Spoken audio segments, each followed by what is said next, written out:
안녕하십니까. 오늘은 4월 12일 부활제 2주일입니다. 부활제 2주일. 부활제 2주일 독서는 사도행전 2장. 사도행전 2장 42절은 굉장히 많은 내용을 포함하고 있어요. 초대교회 공동체 삶의 특징 4가지가 있습니다. 초대교회 공동체 사람들은 사도들의 직접적인 가르침을 받고 형제적 친교, 코이노니아, 형제적 친교를 이루고 빵을 떼어 나누는 클라우, 성체성사적 식사를 했고, 그리고 기도하는 공동체였다. 오늘 특별히 사도행전 보도록 하겠습니다. 화답송은 시편 118편인데 시편 118편은 부활 성야, 부활 대축일, 그리고 부활 2주일까지 계속 같은 시편이에요. 118편. 여러분들 매일 미사 책을 한번 보세요. 부활 성야 화답송도 시편 118. 부활 대축일 난미사도 시편 118. 오늘도 118. 그러니까 부활 성야, 부활 대축일, 부활 2주일까지 118이니까 그냥 118 외워버리죠 뭐. 주님의 헷세드는 영원하시다 하는 것입니다. 제 2독서는 베드로 1서. 베드로 1서. 아마 복음 때문에 연결된 건데, 여러분은 그리스도를 본 일이 없지만 그분을 사랑하고 그분을 보지 못하면서도 그분을 믿습니다. 그죠?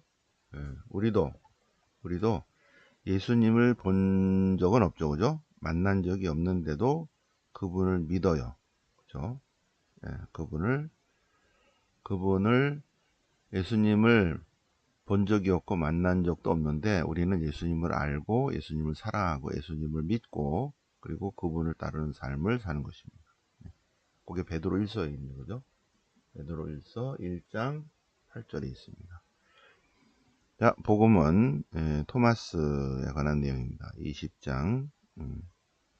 예수님께서 부활하신 예수께 나타나셨는데 토마스는 내가 손가락으로 넣어봐야겠다 한 거예요. 그러니까 예수님께서 일주일에 다시 오셔서 오늘이죠. 오늘. 지난주는 부활 대축일이고 오늘은 8일이 지난 다음이잖아. 그죠? 여드레 뒤가 부활 2주일이에요. 지난주에 못 봤어. 결코 믿지 못하겠어. 여드레 뒤에 토마스도 그들과 함께 있었다. 그래서 문이 다 잠긴데도 예수님께서 너 이리 와봐. 너 이리 와봐. 못 믿어? 대가리 때리고 이렇게 안 하고 이리 와보세요. 손가락으로 내 손을 옆구리를 넣어보세요. 하니까 토마스가 넣어보지 않고 아이고 하나님 했다는 거죠. 그죠? 자, 그러면 그거를 다 보도록 하겠습니다. 부활 제2주일, 하느님의 자비주일, 사도행전 주일을 올려놨습니다. 근데 내일 부활 2주간 월화수목금토 전래성경 다 계속 사도행전이니까 주에서는 내일 하도록 하겠습니다. 내일. 그래서 본문으로 바로 들어가면 사도행전 2장 42절 첫 신자 공동체 생활. 초대교회 공동체 신자들은 1번 사도들의 직접적인 가르침을 받았어요. 대단하죠. 그죠? 초대교회 공동체 신자들은 사도들이 우리가 예수님 만났는데 이렇게 해서 이렇게 해서 그때 이런 말 했어요. 사도들의 직접적인 가르침을 받고 코이노니아 형제적 친교 나눔이죠. 나눔. 제가 서울역 밥집을 차려서 13년 동안 노숙인들을 밥을 줬는데 제목을 뭘로 할까 그러다가 나눔의 공동체 했겠습니다. 한마음 나눔 공동체. 친교, 형제적 친교. 그 다음에 빵을 떼어 나누고 요게 뭐냐면 동사가 클라우라는 동사인데 이거는 성체성사 때만 쓰는 동사예요. 빵을 쪼개다. 3번은 성체성사를 초대교회부터 했다. 그리고 기도하는 공동체였다. 기도는 하느님 현존에 대한 우리들의 인격적 응답이에요. 그죠? 네. 이렇게 초대교회 공동체 신자들이 복음적 충실성의 삶, 사도들의 같이 친교를 맺고 성취성사를 하고 기도하는 그러한 삶을 사니까 그 다음에 나타난 반응들이 5, 6, 7번입니다. 예, 복음적 충실성의 삶을 사니까 그러니까 공동체 안에서 많은 기적과 표징이 일어나고 그리고 사람들이 호감을 가져요. 그리고 신도수가 점점 늘었다. 신도수 증가. 사도행전 2장 42절부터 47절까지 7가지가 나오는데 4가지는 복음적 충실성의 삶, 그리고 그 삶으로 해서 나타난 반응들, 기적과 표징, 호감, 신도수 증가. 우리 수업 시간에 공부한 거죠? 다시 한번 복습. 아, 이게 부활제 2주일에 나오는 일독서구나. 네. 자, 그러면 시편을 보시면 시편 118편은 파스카 할렐 시편인데, 파스카 할렐루야 주님을 찬송하라. 네, 부활 성야도 118, 부활 대축일도 118, 부활 2주일도 118. 까지 다 외워버리죠, 뭐, 그죠? 네. 주님을 찬송하라, 좋으신 분이시다. 주님의 헤세드는 영원하시다. 여기서 헤세드, 사랑은 하느님이 우리를 사랑하는 사랑이고, 3% 부부들이 사랑하는 사랑이에요.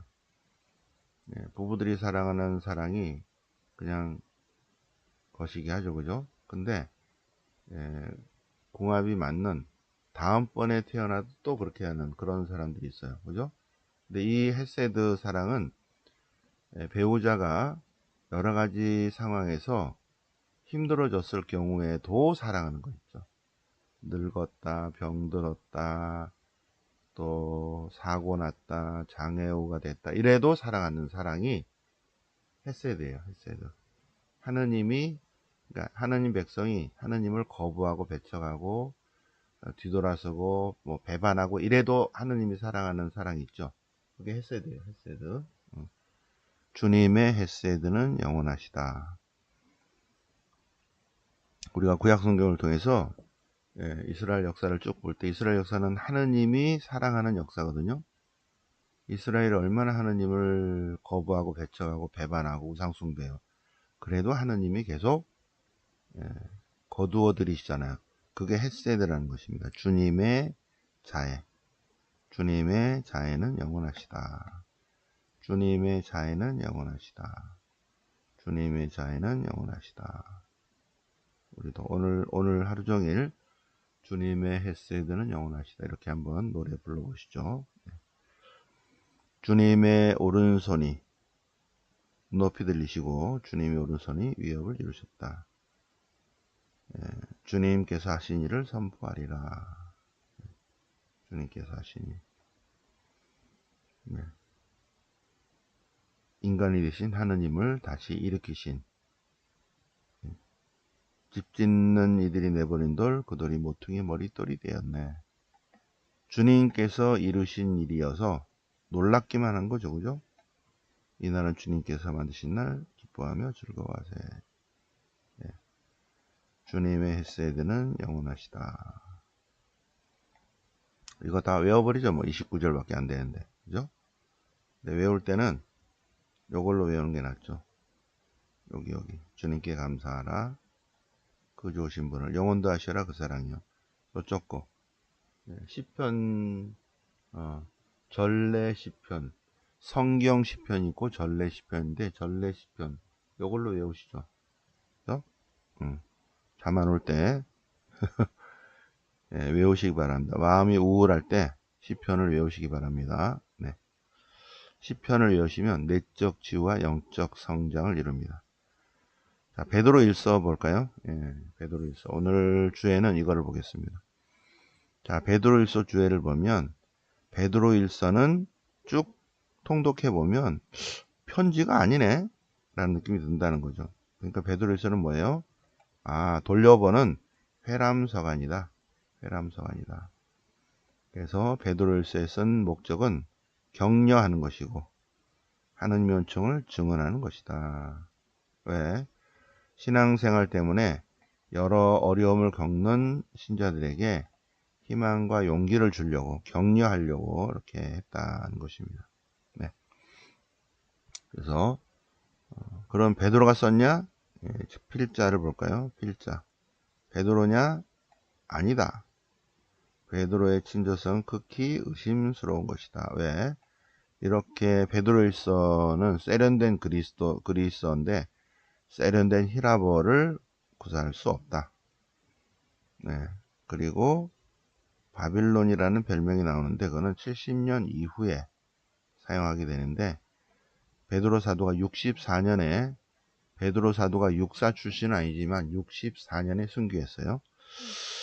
70년 이후부터 바빌론이라는 로마를 바빌론이라고 표현했기 때문에 베드로 사도는 이러한 단어를 모른다. 그럼 누구냐? 알 수 없다. 필자가 누군지는 알 수 없으나 로마 교회의 신자일 것이다. 바오로 계열의 전승뿐만 아니라 팔레스티나 전승도 알고 그 소아시아 교회의 여러 가지 어려운 상황을 잘 알고 희망과 용기를 주기 위해서 이 서간을 썼다. 나머지는 한번 쭉 읽어보세요. 여기에도 파일 다 올려놨으니까, 그죠? 그러면 베드로 일서를 보겠습니다. 베드로 일서. 이 앞에는 나 베드로가 이렇게 했지만 베드로가 아니다. 희망에 대한 감사. 희망.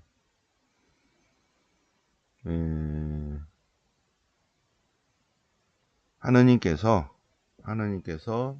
참 그리스도인들을 새로 나게 하셨고, 하느님의 자녀로 새로 나게 했고, 그리스도의 부활로 희망을 주셨다. 그리고 상속 재산을 얻게 했다. 이 상속 재산은 하늘에 보존되어 있다. 그리고 구원 얻도록 다 이렇게 했다는 것입니다. 8절, 중요한 건 이제 8절입니다. 참 그리스도인들, 80년경에 소아시아 지방에 있는 이방인 공동체, 여러분들은 그리스도를 본 일은 없지만 그분을 사랑합니다. 그분을 지금 보지는 못하면서도 그분을 믿습니다. 그리스도 예수님을 만난 적이 없지만 그분을 알고 그분을 사랑하고 그분을 믿고 그분을 이미타시 그리스도를 따르는 삶을 사는데 이루 말할 수 없는 기쁨 속에서 즐거워한다. 그럴 수 있을까요? 그리스도인이 세례받았어. 그리스도인의 삶을 살아. 그리고 전례가 어마어마해. 그리고 전례에 쭉 충실할 때 너무 기뻐. 작년에도 부활인데 올해 또 부활을 지내. 작년에 부활하지 못한 부분이 있어. 올해는 하고 이제 명호가 열려서 여러 가지 마인드 안에서 부활한 부분이 있겠죠. 그래서 기쁘시죠, 그죠? 기쁨 속에서 즐거워합니까? 더 중요한 것은 우리가 구원받았다는 것입니다. 구원받는다. 그죠? 믿음의 목적인 구원을 얻는 것. 베드로 일서도 한번 다 읽어보시고요. 짧으니까. 요한복음 주에는 그냥 파일에 올려놨으니까 보시고, 오늘 복음, 요한복음 20장인데, 부활에 관한 내용인데, 부활 대축일. 지난주에는 대축일 복음은 성야 복음은 마태복음인데 부활 대축일 복음은 요한복음 앞에 부분이에요. 마리아 막달레나가 무덤에 가봤더니 무덤이 비었더라. 그래서 제자들에게 알렸어요. 제자들에게 가서 알렸다. 그 여자는 제자들에게 소식을 전하였다. 뭐라고? 무덤이 비었습니다. 가니까 진짜로 무덤이 비었죠.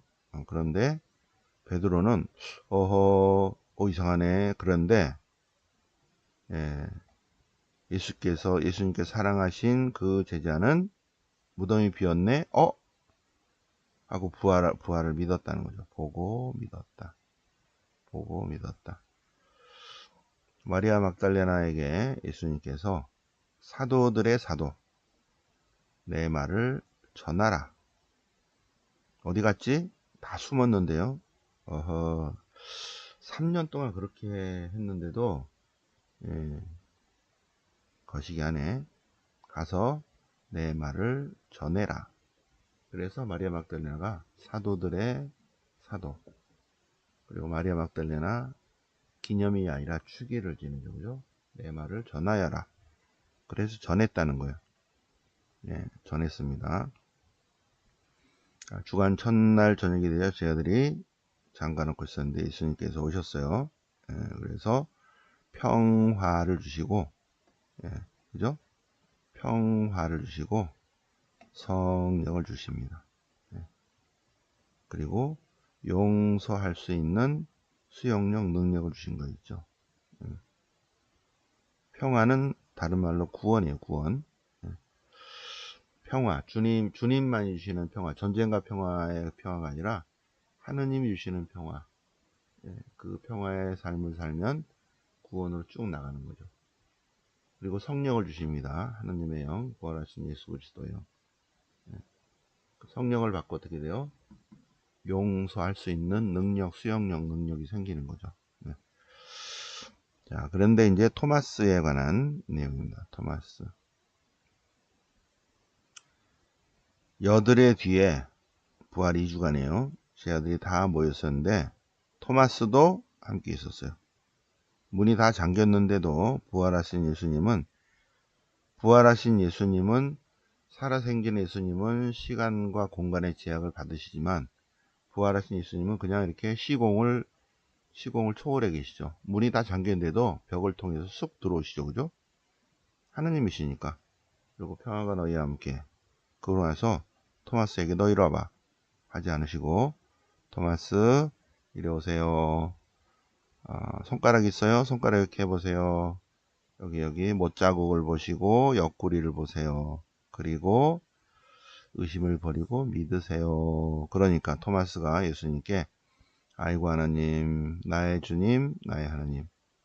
예수님께서 보고야 믿습니까? 안 보고 믿는 사람이 진짜 복된 사람입니다. 봐야 꼭 믿습니까? 네. 부활 신앙이 있으면 안 보고도 믿을 수 있다. 요한복음사가 이 책을 기록한 근본적인 이유는 예수님이야말로 하느님이시다. 그분을 믿고 또 믿어서 어떻게 한다? 영생을 얻게 하려는 것이다. 이게 글자로 몇 글자 써 있지만 굉장히 중요한 내용이죠. 21장은 부록입니다. 자, 오늘 부활제 2주일 하느님의 자비주의를 맞아서 전래성경, 우리가 배운 성경 공부가 어떻게 전래 안에 적용되는지 새벽반 공부해 보셨고, 내일 월요일 새벽 4시 반에 이번 주 월화수목금토 또 전래성경 성경 공부 또 하시겠습니다. 네, 영광이 성부와 성자와 성령께 처음과 같이 이제 항상 영원히 아멘. 성부와 성자와 성령 이름으로 아멘.